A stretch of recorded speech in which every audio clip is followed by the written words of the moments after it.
2045 menuju Indonesia Emas. Bagaimana hal itu dapat diwujudkan? Sedangkan sekarang masih marak-maraknya terjadi kasus korupsi di Indonesia. Bahkan pelakunya sendiri sudah ada dari kalangan Gen Z. Ya, Gen Z. Gen Z sudah mulai bermain-main ya.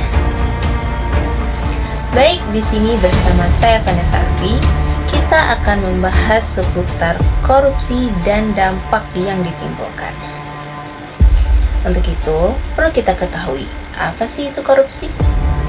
Korupsi adalah tindak penyelewengan kekuasaan dan jabatan yang dilakukan oleh individu maupun sekelompok orang dengan niat mencari keuntungan pribadi.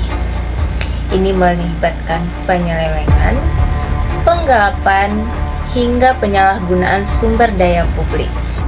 Dalam 10 hari masa kepemimpinan Presiden Prabowo Subianto, media sudah menyatakan setidaknya ada 6 kasus korupsi terungkap.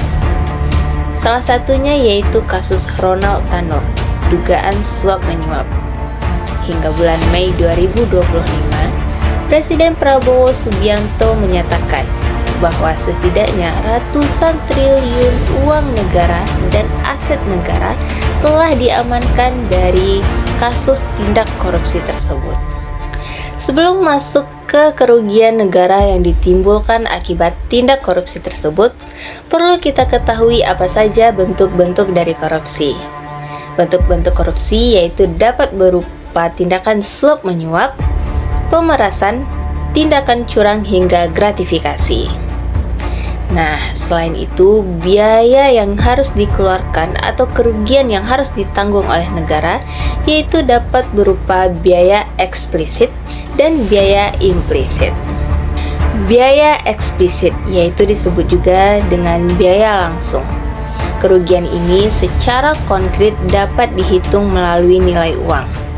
Biaya ini secara nyata keluar dari kas negara atau aset negara yang hilang akibat korupsi. Selain itu, dalam penindakan hukum, negara harus mengeluarkan uang untuk penyelidikan, penyidikan, dan pengadilan.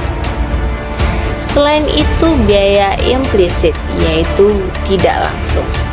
Ini berupa hilangnya kepercayaan publik atau masyarakat. Selain itu dapat berupa peningkatan angka kemiskinan di negara tersebut.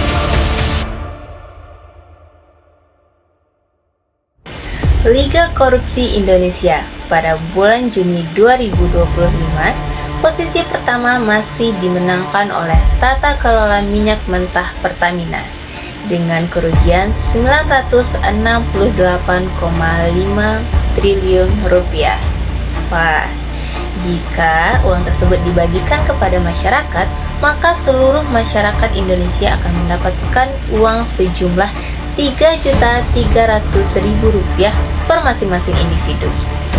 Dengan rajinnya Kejagung melakukan aksi bersih-bersih, semoga saja negara kita terbebas dari para koruptor dan Indonesia Emas bisa tercapai di tahun 2045. Sekian dari saya, Vanessa Alfi. Saya undur diri.